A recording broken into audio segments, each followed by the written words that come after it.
one of the most useful tools is something that can inspire resentment when I first mention it. So just sit with that and continue listening for a moment.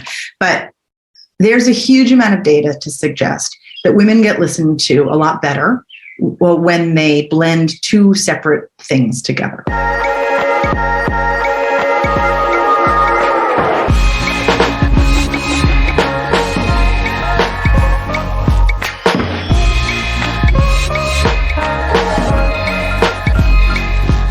Hi everyone, my name is Leanna. This is Hello and Goodbye.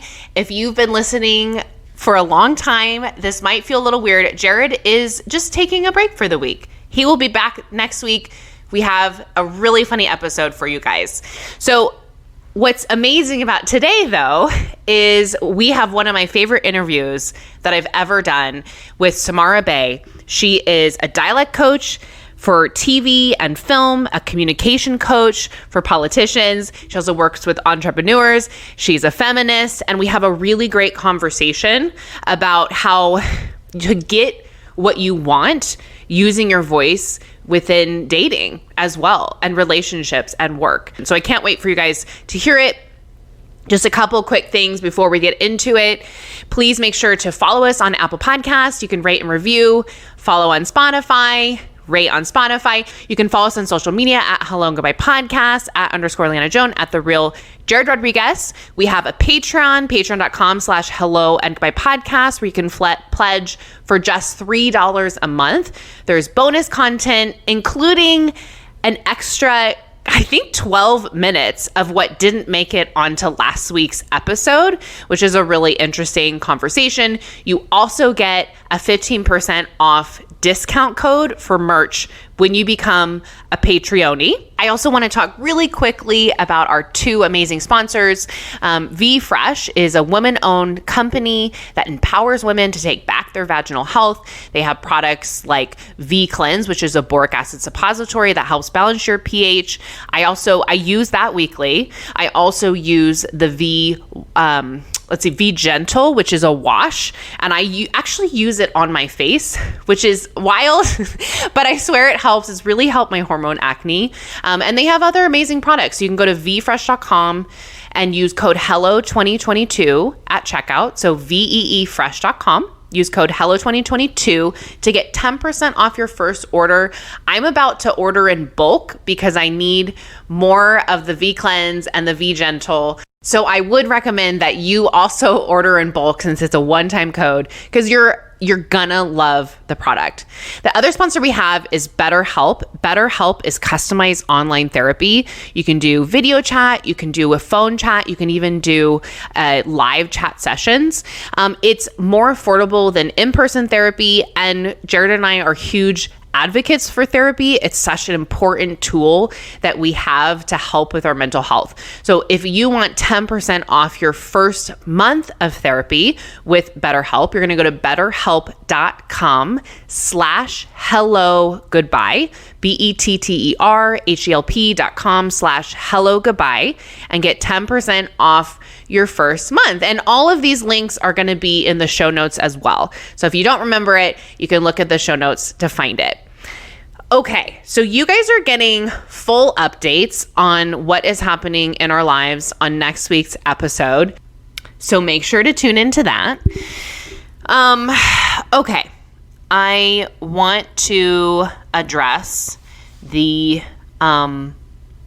atrocity that happened in Uvalde, Texas. This episode will come out a week and a day after this tragedy. And I'm not going to sit here and pretend like I know all of the policies on gun control. And I do know there's a bill that's not being passed in the Senate that will require a more detailed and extensive background check on people purchasing firearms. And that bill is not being passed because it will ultimately threaten the power of a lot of senators that don't want that power taken away and are willing to risk the lives of innocent children for their own good. And it's fucking sad. And it is just thinking about all of those families that have lost those children in such a horrific way is heartbreaking. And to know that we as a country could be doing other things is just so sad. And my heart goes out to everyone who's suffering. And I talked about this on social media, but however you need to grieve this is how you need to grieve it, and to offer yourself self-compassion, whether that's taking a day and just crying or praying or having to forget about it for a moment, or holding your child really close, holding your loved ones really close.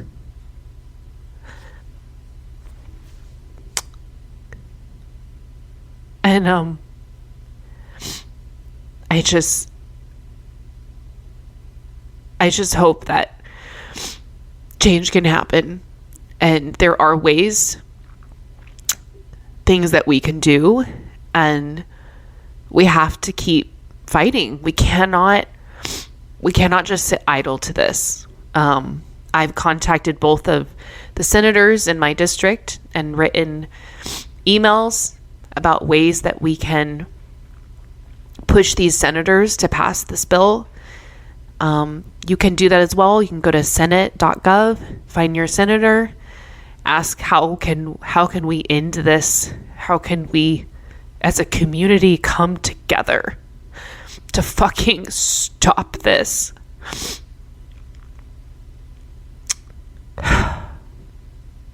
And I don't even know how to continue on normally with the episode, but let's just take a moment to cry or to pray or just to grieve and think about those that we lost.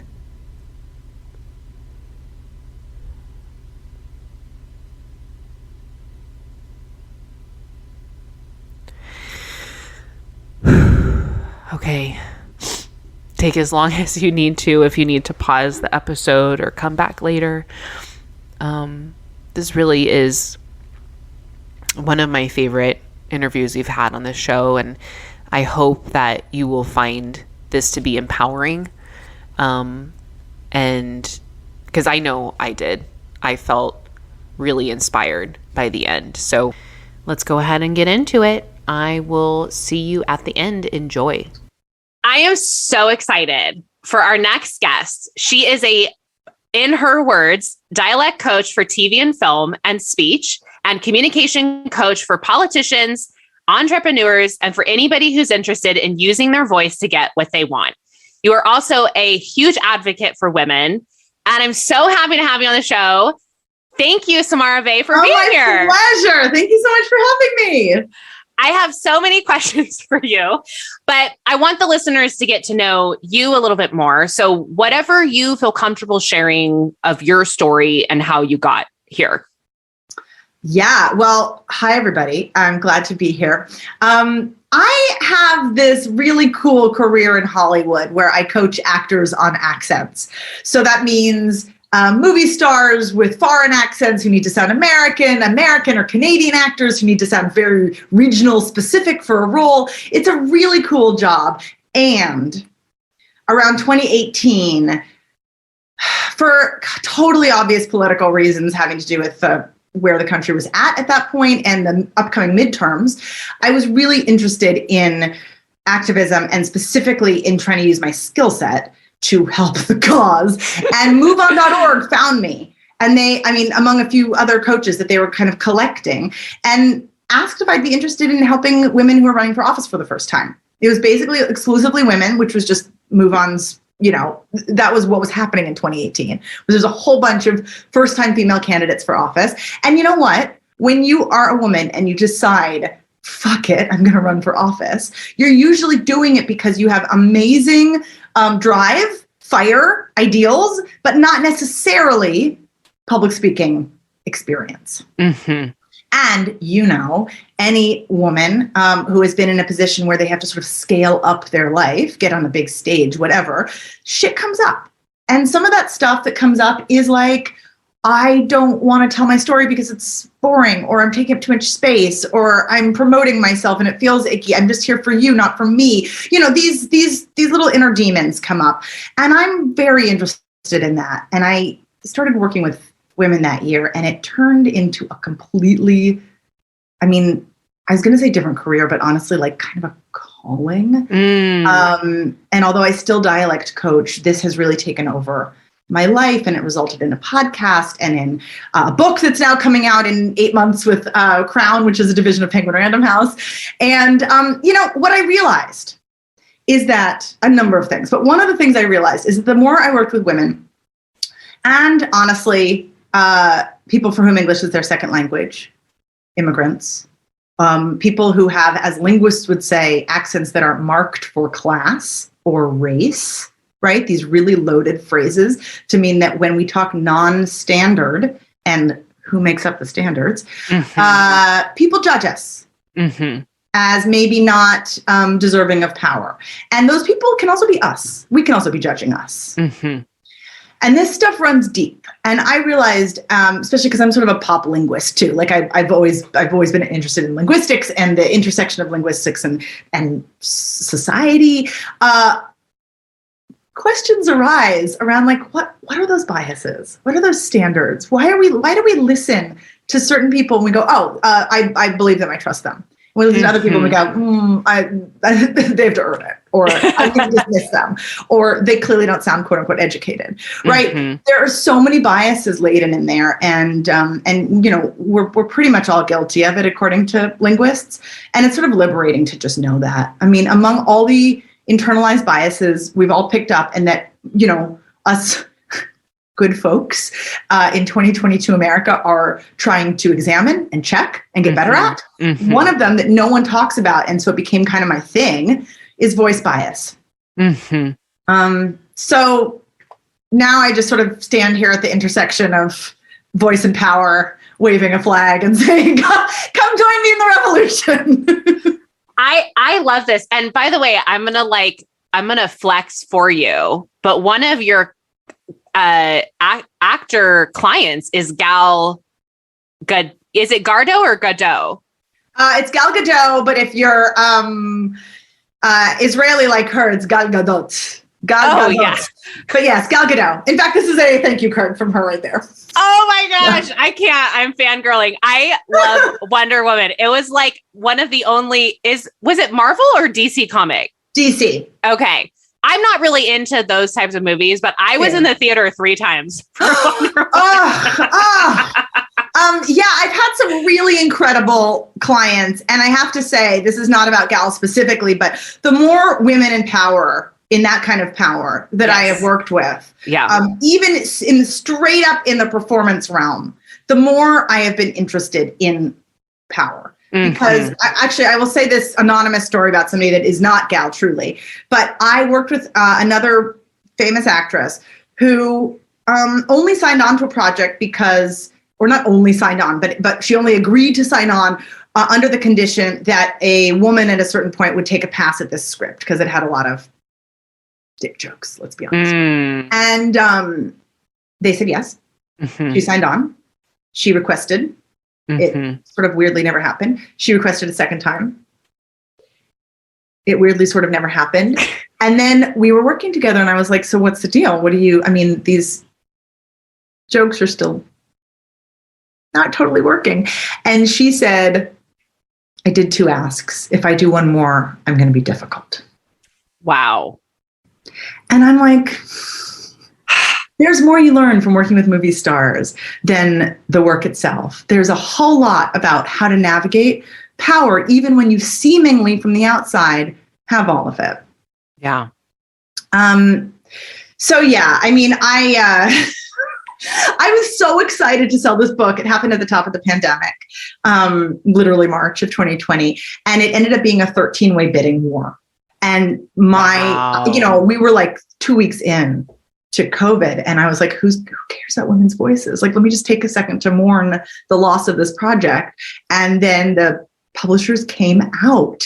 And I think the fact that I talk about voice through a social justice lens is just sort of fresh and new enough that people were interested and knew it was a big deal. But also, there is sort of a fun component here because, like, all of us actually have voice drama. Like, if you are listening and you don't, that is wonderful.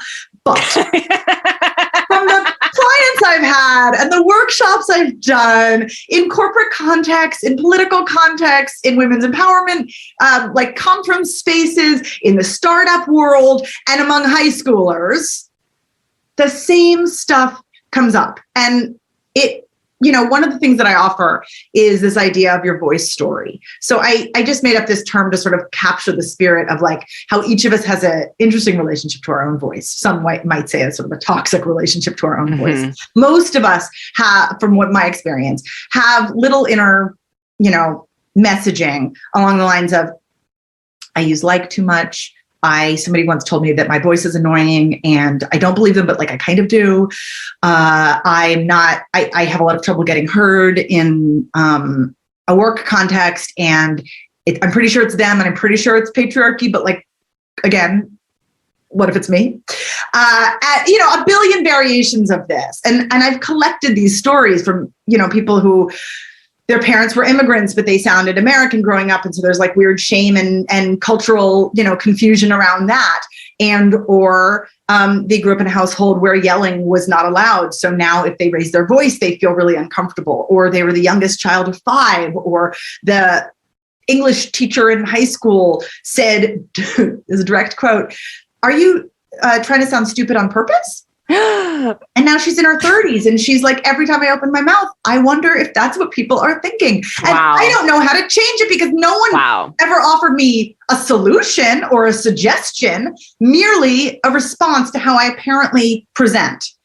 So the idea of a voice story is that it's the collection of these little tiny kind of dings we've gotten our whole life, plus all the media messaging, when Hillary ran for office and she was quote unquote shrill, like we don't know what to do with any of this stuff. So it gets internalized. And then we're like, I don't love public speaking. Yeah. I can't imagine why not. Yeah. It's just so there's so many things to be said on that. One, the hypocrisy of women being judged for their voice and men not in certain situations, right? Like I know that I have bias towards different accents, right? There are some that I do not feel safe with. I innately don't trust. There are some that I feel like that person is maybe smarter. And that's just bias. That's not something that I'm trying to come up with. And to be honest, I never even really thought about it until I found you and started kind of listening to your work and what you've been talking about. So can we talk about that for a second? Like what is typical bias within dating and how does that affect finding a partner or first dates? Like, how does that come into play? It's so interesting. I mean, all of us, here's one way to answer that question. All of us have a voice that is a result of our life experience. And I don't just mean where we were born and raised and what our parents sounded like, although obviously that plays a role. But then there's all these other things that have to do with our life choices since then. When did we leave and why? And were we trying to run away from home, or were we trying to find something that felt like it was coherent with the, upbringing we had? What did we learn when we went off to, say, college, right? Or some sort of, away from home experience?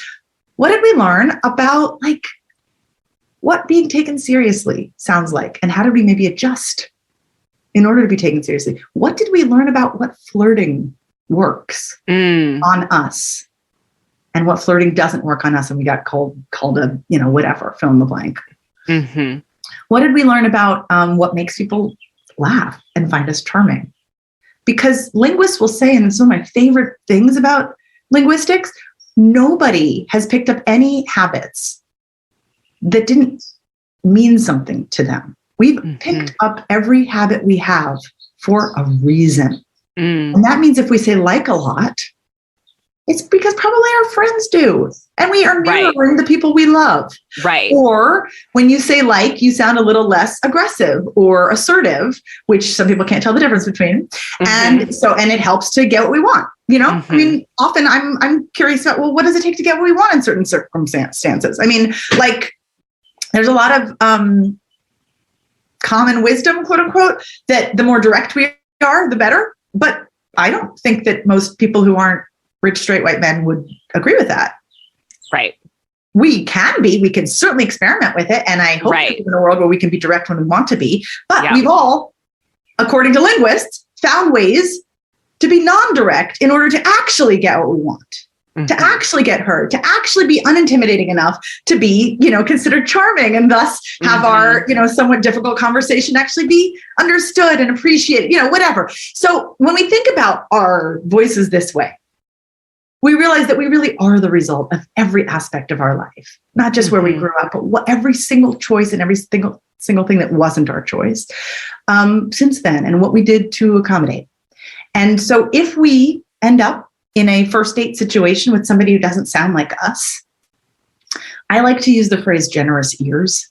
What can we do? What can we do to, notice some of those biases? Oh, this person is very unlike me. Oh, this person, I feel like maybe doesn't have an education. This person, notice them and go, am I in a position right here to listen with more generous ears to the life that this person's actually led?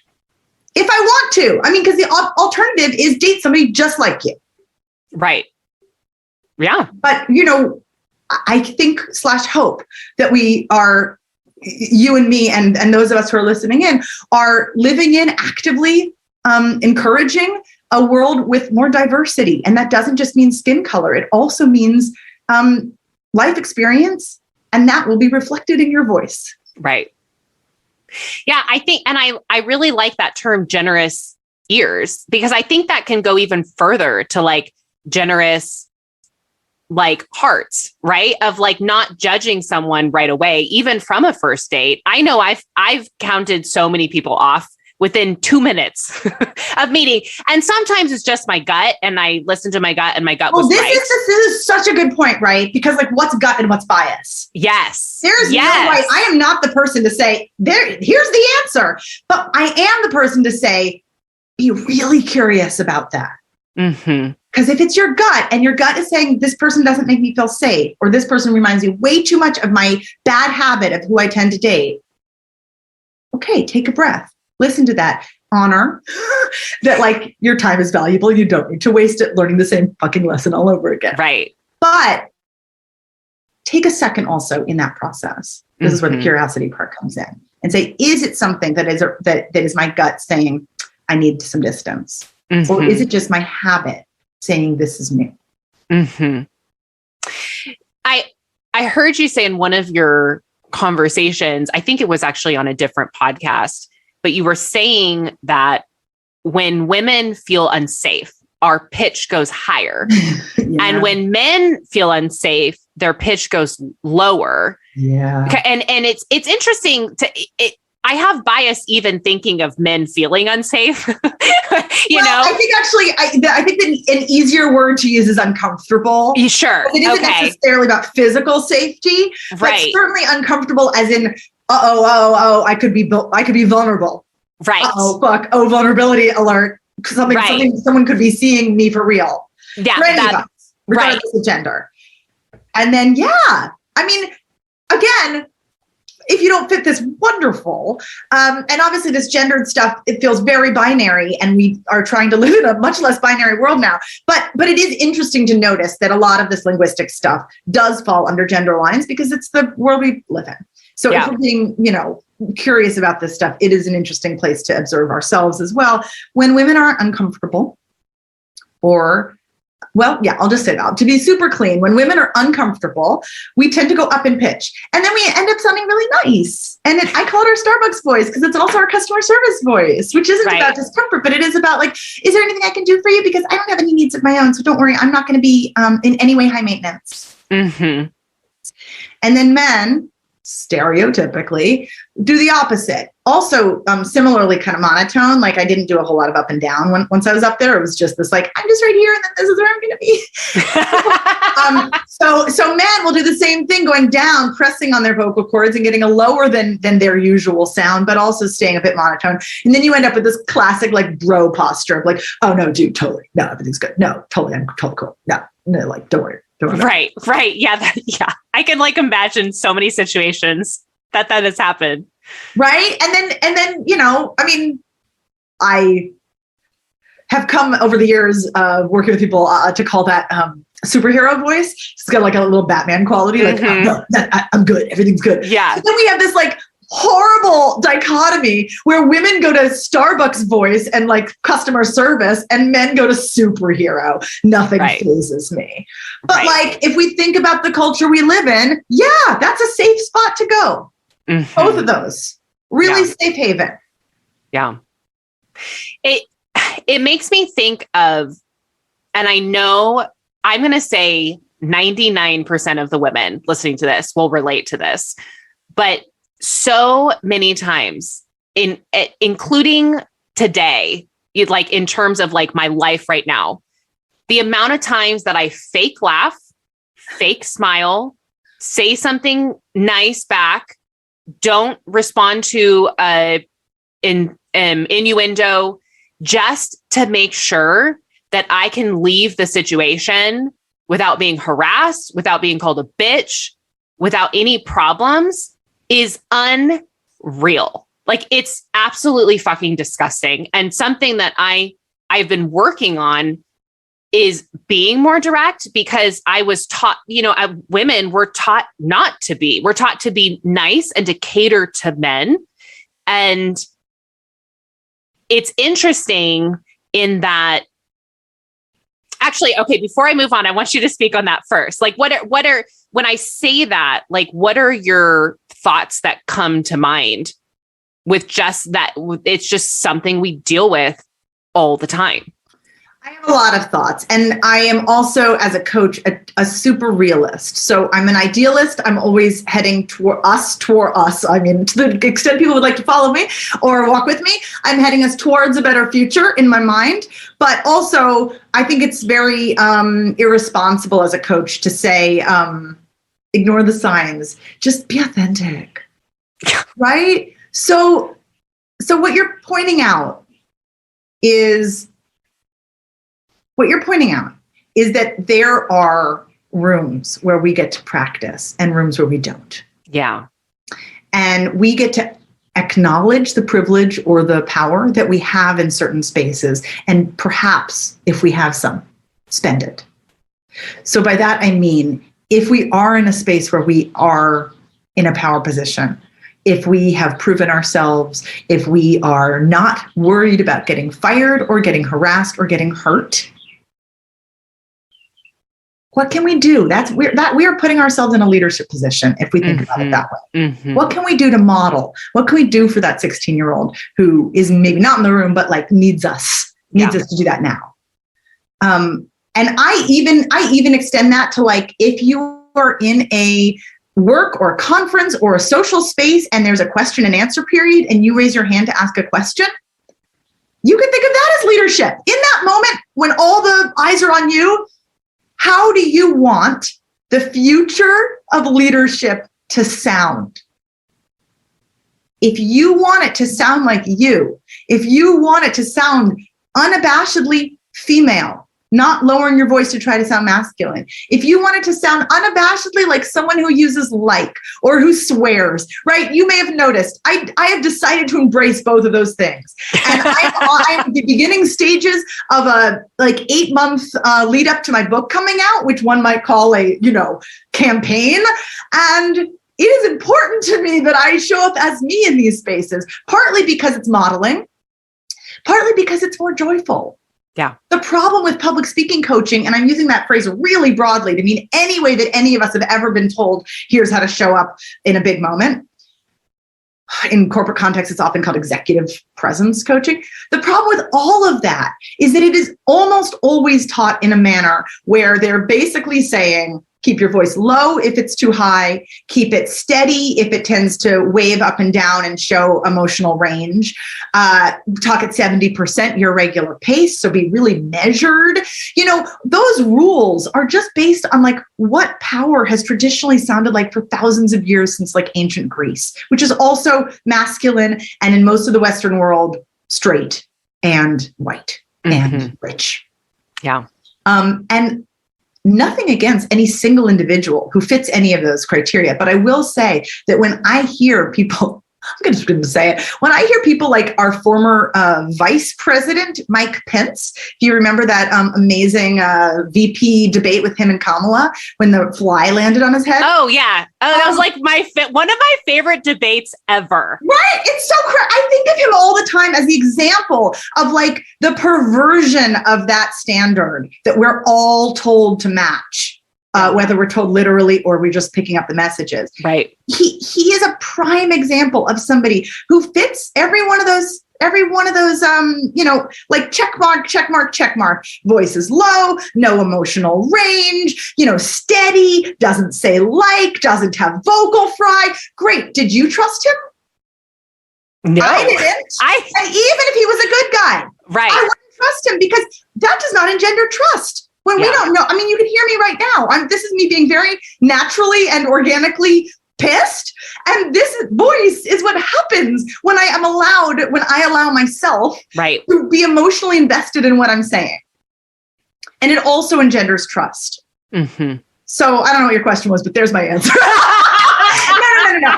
I do know what your question was, which is really like, how do we navigate? And I will say this. When I started teaching workshops on this before I sold the book, the workshop title that I came up with on a whim, because it just felt really ballsy, but honestly, it drives people to show up because, oh my God, we all have this question, is how do you use your voice to get what you want? Mm-hmm. But there's like a big old asterisk around the word want, because, and this really ties into what you're asking, like the sort of, how do we navigate weird spaces and which version of ourselves, and where do we get to experiment with like, not with like letting go of the mental load you described? And the answer is, what do we actually want on a day-to-day or meeting by meeting basis? Because if what we want in a job interview at all costs is to get that job, that's useful to know. No shame. Right. No shame. Right. But if what we want is to get that job, because if we get that job, we'll finally have the money to pay off our thing, to help out our brother, to, fine, do what we must in that space, but do it on purpose. Yeah. And if our goal is not that, if our goal is, I want to feel like I am in integrity with myself, I have not negotiated away any part of my identity that I love, and I want to be able to look in the mirror at the end of the day and say, I stood up for myself today, consequences be damned. No shame in that either. But we get to decide, and it's not like a lifetime decision. It really is like a minute to minute or meeting by meeting or whatever dynamic to whatever dynamic decision. What do I want out of this? Mm-hmm. Is this one of the ones where I get to practice this thing where I'm like, fuck it.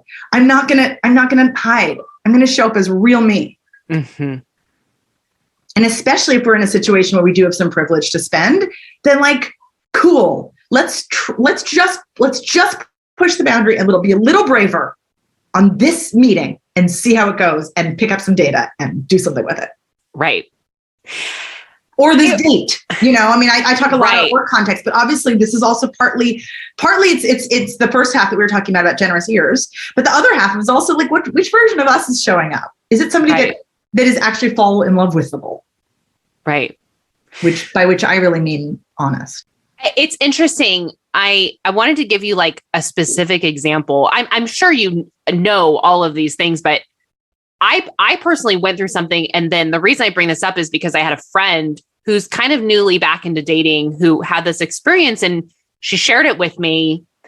And I kind of shared back with her that it was a bit of a scary situation that she didn't even realize she was in.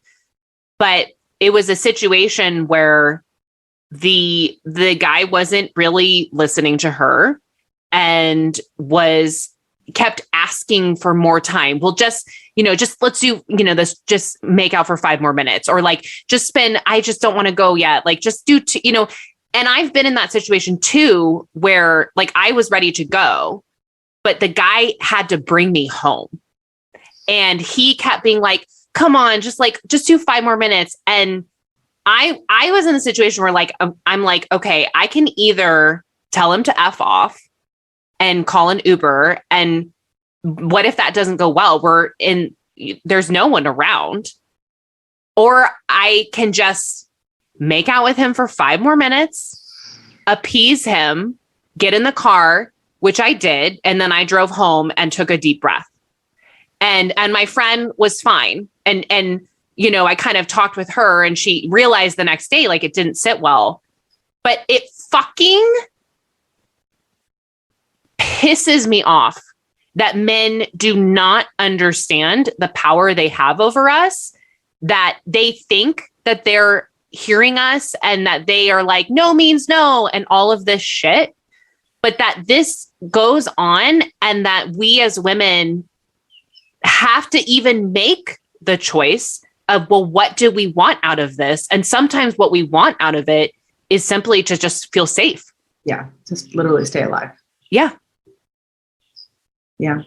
Yeah. I mean, let's take a moment for that. Cause yeah, for sure.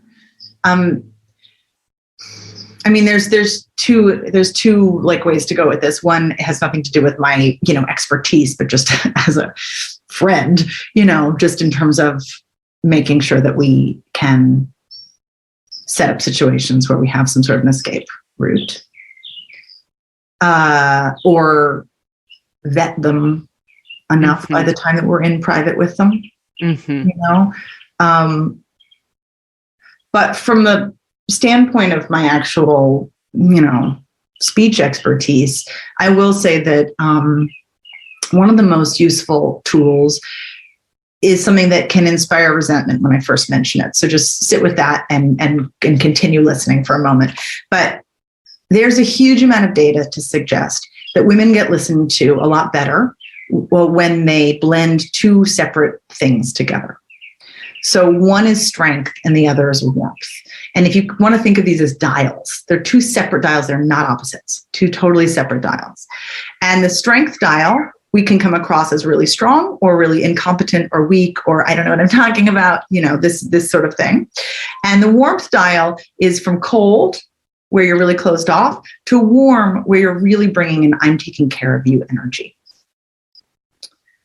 So all the data suggests, as does the existence of Oprah Winfrey, that when we can blend the 2 perfectly, when they're both at 10 or even they're both at 5, but that they kind of match our strength and our warmth, we get what we want at a much higher rate. And often in situations like that, we go one or the other.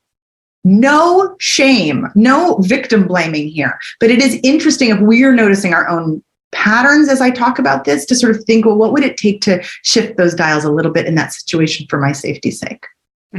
So if we're coming across as really strong and really not warm, that's likely, we can both fill in the blank, likely going to trigger some sort of ego response that is actually going to be a bit scary. If, on the other hand, we want to stay just that strong, I actually really do need to go home now, but we bring as much warmth as we can so that we are taking care of him at the same time. Again, this is where your resentment is welcome to come out and go, fuck that, but just sit with it for a sec, right? So if we're taking care of him just as much, I have to go. I have so enjoyed this, but I absolutely have to go. Thank you, right? It will get better heard.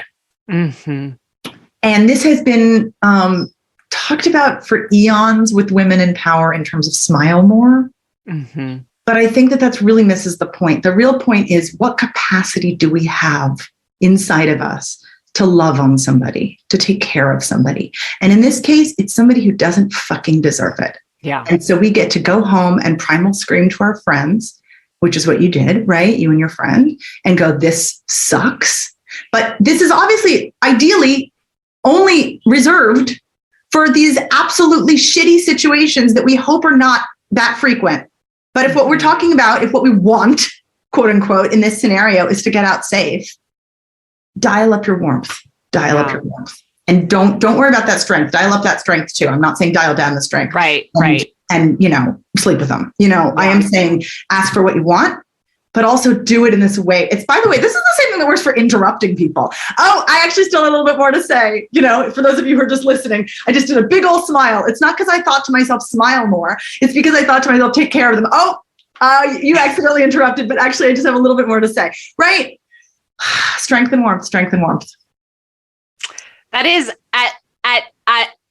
I hate that, but I also love that. I mean, I hate and love it. I mean, what are you going to do? Here's the thing. Does that dude deserve it? No. But does your best friend deserve it? Yes. Does your kid deserve it? Yes. Do you deserve it? Yes. We actually all want to be talked about, I think, after we're gone, as somebody who is strong and warm. Right. Who was sure of their convictions and also took the fuck care of people, who nurtured the heck out of the people around them. Yeah. So these are actually inherently wonderful. It's just that when we have to use them on people who don't quite deserve it, it feels either manipulative or resentment inducing. And that's just because it's a tool that we're using in a shitty situation in order to get out alive. Mm-hmm. What are do you have any other key clear-cut phrases that women can say to men when they aren't interested, or they want to move on, or they don't want to talk to them anymore? Do you have anything specific that we can have in our back pocket? I'm laughing because back in my dating days, in New York City, doing a lot of online dating, I remember a line I used a lot that before I was doing this work was totally strength and warmth mixing. And it really worked. So I obviously offer it not out of my expertise, but just out of my experience. And it was after a first date when somebody would want a second date. And I'd be like, we got to shut this down now. Yeah. I would say, you are so lovely, but we're just not a match. With that warmth that suggests you were just about to figure it out too. I just happened to figure it out before you, which is really ego saving. Right. I love that. What about if you're in a bar and someone's come over to talk to you and you just don't want to talk to them anymore? I mean, I will say the first thought that went through my mind is I don't want to talk to you anymore.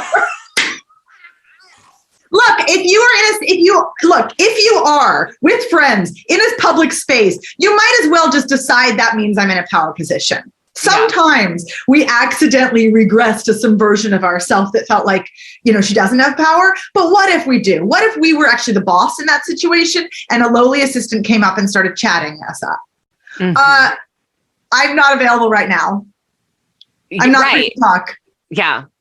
Oh, you're so sweet. No, thanks. You make it sound so easy. Oh, look, this situation, we can practice it though. And I will say this. I mean, something that I talk about with people when they're about to, when they're preparing, when they're interested in how do I get ready? Anxiety hits, and this is maybe for public speaking, but really maybe for this situation too, either before a date or when you're about to go to a bar and you just are who's going to, come up to me now, and what awkward situation am I going to have to get out of? One of my favorite suggestions, which actually comes from Presence, the Amy Cuddy books, the woman who made that TED talk about power posing. There's deep in the book, something that didn't make it into the TED talk, but she's a psychologist, so she has all this data, is this idea of priming for power. So in a nutshell, what we think about the moment before something big affects whether or not we hit that moment with power or with a sense of powerlessness. Mm. And it's kind of a cool thought experiment. Even if right now you hear me and you're like, yeah, fucking right. Try it, because our brains are pretty powerful. And here's what I know from experience. If we take a moment before we are about to do something that's a big deal, whether it's a date or a professional thing, or even just in the moment when somebody is annoying the heck out of us in a professional, in a bar context. Mm-hmm. Take a moment and think about, there's a few things to think about if you want to pick and choose here. Think about a moment when someone you admired you back, or gave you a compliment, or sent you an email where you just felt really seen. just breathe in that memory. It doesn't quite work to just remember it and then have like some mean inner voice be like, whatever, what does that have to do with? No, you have to breathe in that memory.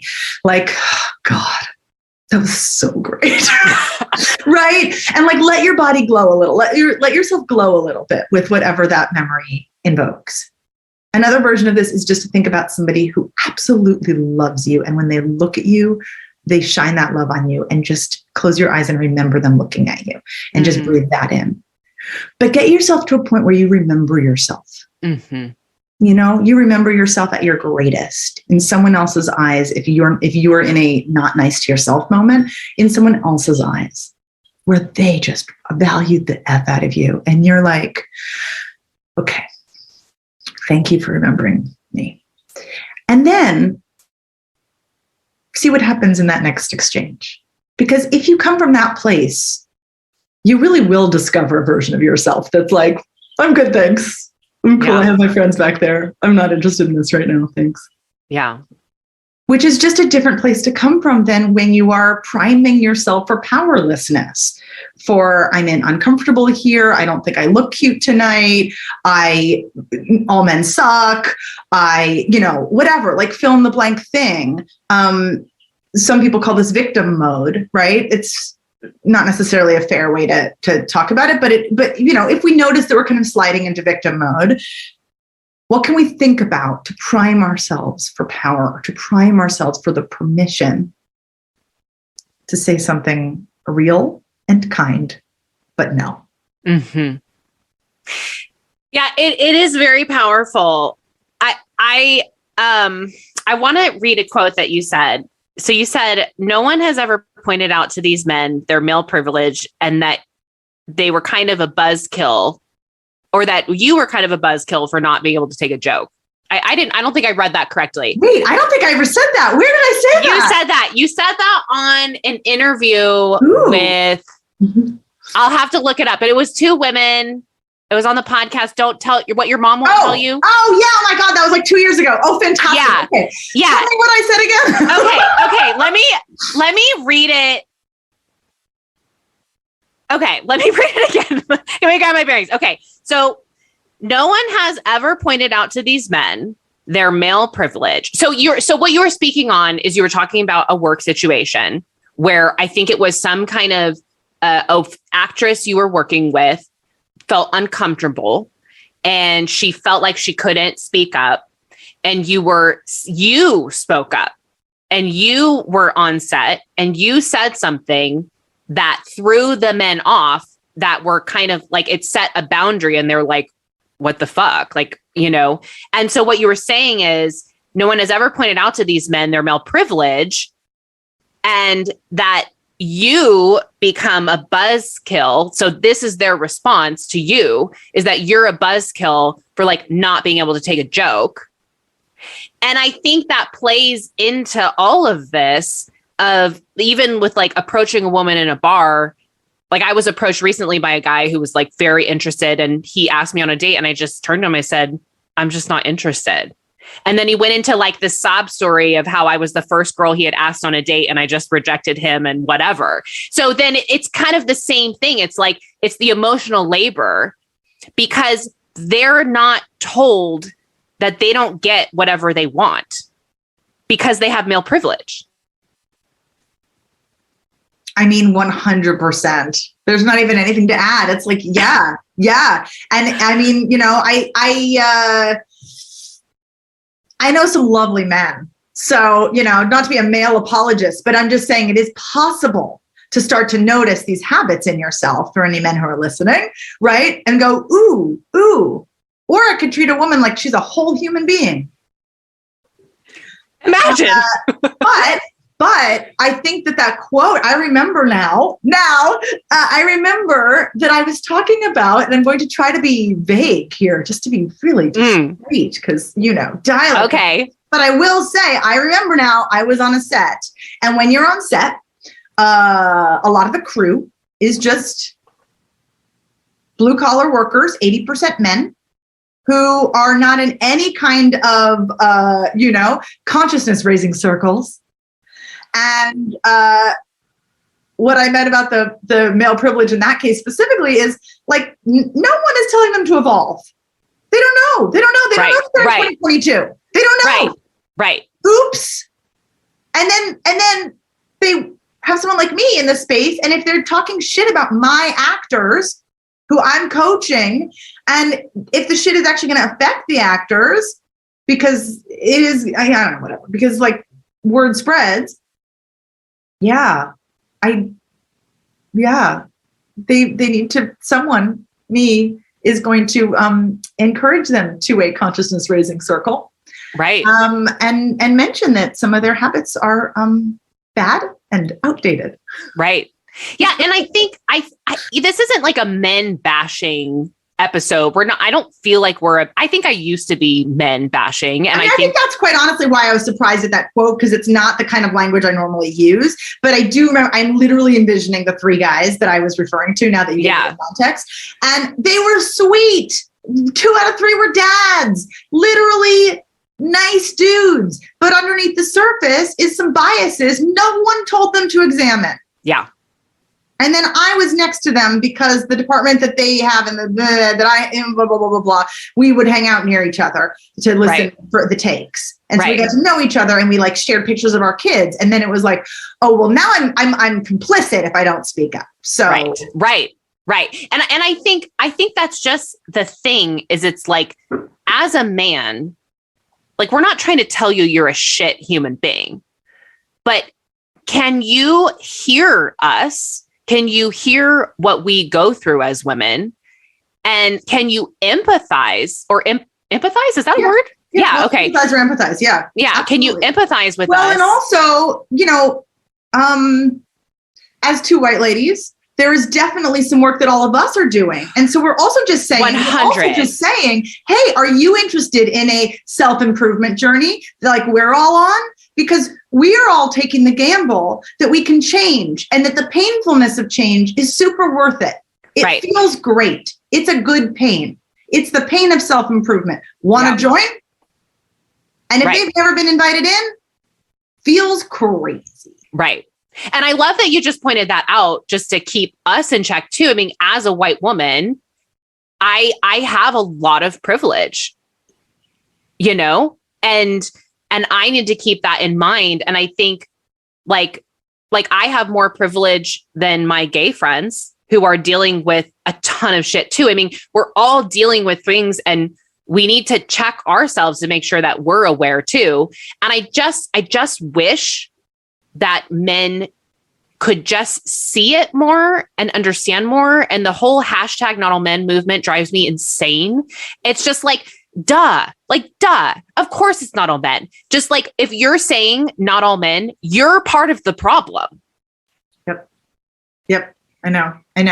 I mean, I have an ongoing conversation with a friend of mine, a woman, about when we sort of keep tabs on some of the sort of male thought leaders out there, and they put out comments, white male thought leaders, I should point out, they put out comments where they've done zero work on like contextualizing their comment, who's their audience, who are they leaving out with their comment. And then those of us who are like in it doing the work cannot think about anything without it being through that lens, on purpose and accidentally. Like I am well trained at this point to think from an intersectional standpoint. I want to, it matters to me, but I see these dudes churning stuff out. And my friend, who's also an amazing content creator, and she's like, what must it be like to just not have to put on any kind of lens at all, to not think from anybody else's standpoint but your own?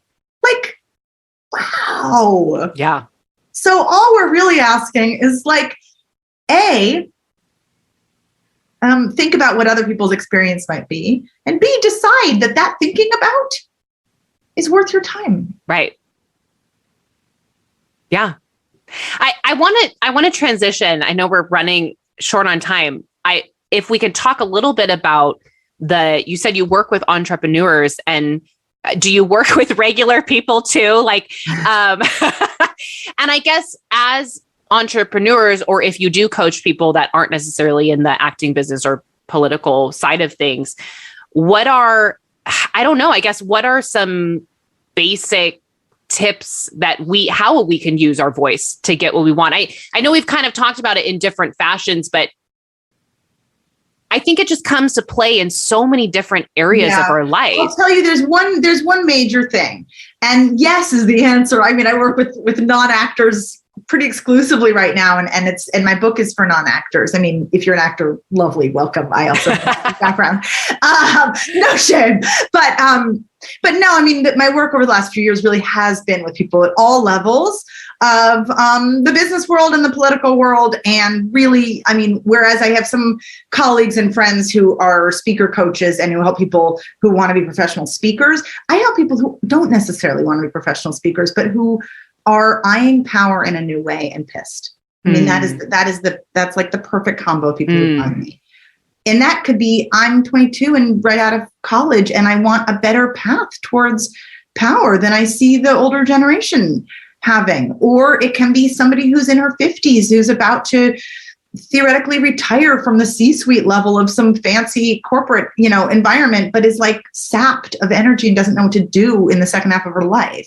And both of those are people I've literally talked to recently, and often we're talking about actual, like, what words come out of your mouth and how do you do it for some upcoming talk. But often it's not that. It's just, how do I get better heard? How do I stop undercutting myself? How do I actually tell a story when clearly there's a setup for me to tell a story? And why do I keep dodging it?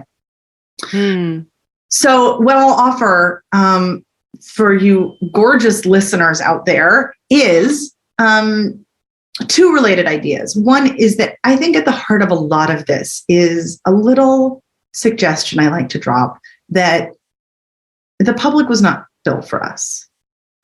It's sort of an obvious comment, but 100 years ago, even if you were a rich white lady, you were not really allowed out of the house alone. And if you were let out of the house a few years around that time, because department stores started to be a big deal, and they were hoping that they could lure women into these public-private spaces that were fancy department stores, you weren't exactly then allowed to speak on your convictions to a mixed gender audience safely 100 years ago. So think about what our grandmothers were taught, and think about what our moms were taught, and think about what we were taught. And so we shouldn't mistake this, everybody is allowed out of the house now world for being one that doesn't have long histories of generational trauma. So, which is to say, if it feels weird to speak in public, that's because it's actually a radical act. It still is in 2020. Wow, that's so powerful. On your own convictions, without apology. So that's one thing. And it affects our breathing. I mean, on a literal level, because I'm at the heart of it a speech coach, we can talk about pitch and tone and tempo and volume and breath. And all those things can be affected when the space doesn't feel safe. And it doesn't have to feel unsafe because there's a scary person with a weapon. It can feel unsafe because we have no history of that space being made for us or welcoming us. And here's the other thing. And this is totally same, but totally different. I think where this really is an interesting place for us all to come into our power is when we have the chance to talk about something that matters to us. And this is on a date as well as pitching in a meeting. The opportunity for authenticity comes from this. This word gets thrown around a lot, and we're like, great, be myself. What version of me? How do I turn her on? What happened to her? Why am I not being her? Right? Here's like my sort of simple definition of authenticity, because I think it's sort of doable, not easy, but doable. Can we talk about what matters to us like it matters to us? Can we talk about what we care about and sound like we care about it? Because most of us have lifelong histories of doing these two things that aren't that. Either faking that we care about something when we don't, customer service voice. Oh my God, yeah, oh, that's so interesting. Or under revealing when something really matters to us. Oh, yeah, it was a kind of a big deal, but not really, don't worry, it's fine. So how do we say this matters to me? And I honor that feelings are coming up and they are not the kind of feelings that you should be scared of. They're just me being, this is what I sound like when I care. Mm-hmm. And we don't turn it on all the time. This isn't some sort of like, test. But when the stakes are high, when we have the chance to pitch something that's close to our heart, when we have the chance to tell somebody, I think of like those moments we all fall in love with in Bridgerton, when the person says the thing. We can do that too, and we don't have to be an actor. Mm-hmm. We just have to decide to care out loud. Mm-hmm. And it's something we can practice. It's something we can notice when we're actually doing it with our favorite people and get curious. Ooh, I just did it, Mm-hmm. That's what I sound like, because we all sound different when we care out loud. It's often when our weirdest and most wonderful version of ourselves comes out and we're unique. We each, this thing I said earlier about our life experiences reflected in our voice. Well, great, because we've all had a different life experience. So we all have a different voice. It's so powerful. And I relate to that so much. I was actually talking to this woman when I was getting my nails done recently, and she was like, so what do you do? And I was like, oh, I have a podcast. And she's like, girl, she's like, say that. Like, why aren't you excited about that? Why aren't you like, I have a podcast? What I like to say is, and it's not easy peasy, but it is a fun sort of challenge, a mischievous challenge for yourself. Make your mission bigger than your mind gunk. So the mind gunk is the eras of toxicity built up on top of each other from us not being able to have a public voice. Mm-hmm. Yeah, we have mind gunk. Yeah, totally. And can our mission be bigger than it? Mm-hmm. Here's what matters. Here's why it matters. It doesn't just matter to me. I'm making a thing for other people.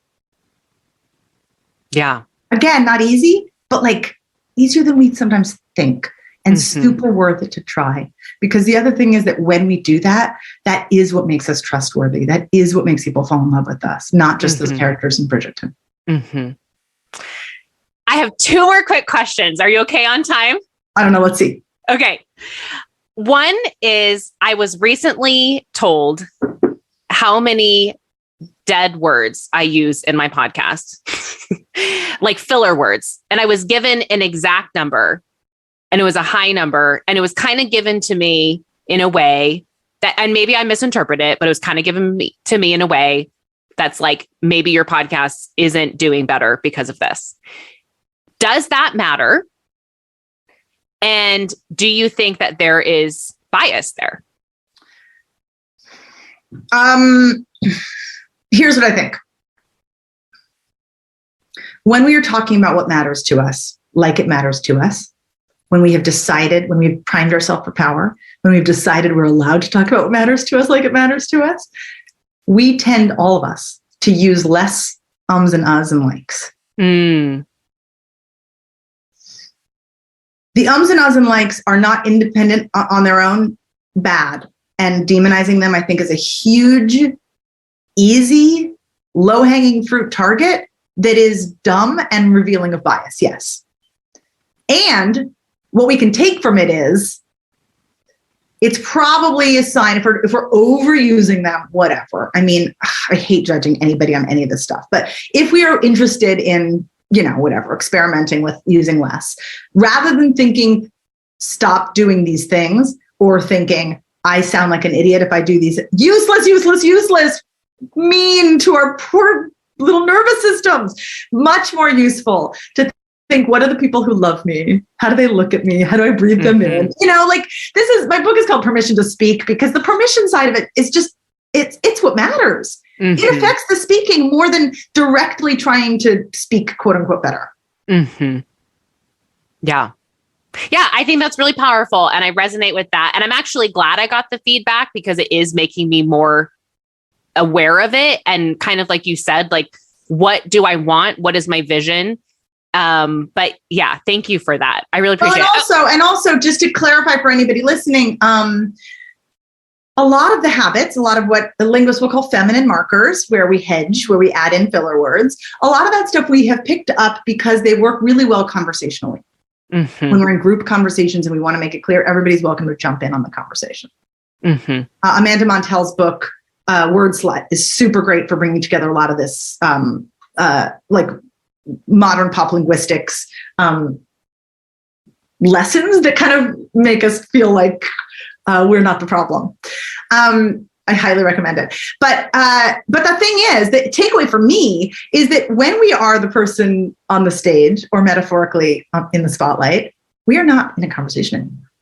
Mm-hmm. So what is that version of us who isn't constantly saying, please feel free to jump in at any time? Right. She's interesting. I sometimes think, what is thought leader Samara sound like? It's like, it's not like she's not me. It's like my Sasha Fierce, right? Like what? Right. It's just the version of us that isn't sharing the stage for just a moment. That isn't sharing the stage. Yeah. Oh, I love that. Okay. So my last, can you do all types of accents? Yes, but with research. This is how dialect coaching works. You find out what the job is. You figure out what story needs to get told by the sounds that come out of this person's mouth. And then you research, well, who are some native speakers who sound that way? You write down using the International Phonetic Alphabet and kind of figure out what the music is of the accent. Do you want to, as you share with our listeners where to find you, can you do it using an accent? No. Here's what I like to say. I'm a better coach than I am a doer, which is why I'm bad at doing it. But it is to say that I don't get a huge amount of joy in doing that. But I do want to encourage anybody to do accent work around me, and I will not judge you, but I will offer suggestions. Love it. Well, tell us where we can go find you. You've been so amazing. Oh, thank you. Thank you. Thank you. I love this conversation, and I love that I don't normally get to have the conversation in terms of dating. And it's lovely how much is applicable, I think. Yeah. The main thing is I have a weekly newsletter, which if you just go to samarabay.com, you can sign up for. I call it a love letter to your voice. Oh. So join me there. I also on Instagram do a weekly, you're nodding. I do a weekly reel on Tuesday mornings. And I'm always, my DMs are open. Let me know what you want me to do a 1 minute reel on, and I'll dedicate it to you, or I'll do it anonymously. Let me know. But I love that space, and the book is coming out in 8 months. So I have nothing to call to action on that, but just be in this world with me and let's detox our voices together. Ugh, I'm totally fangirling over you. I'm so glad we met. Thank you for coming on the show. And just thank you for what you brought to our listeners. My absolute pleasure. Thank you for having me. This was so lovely. All right, everyone. Well, make sure to follow us on Instagram at Hello and Goodbye Podcast _ Leanna Joan at The Real Jared Rodriguez.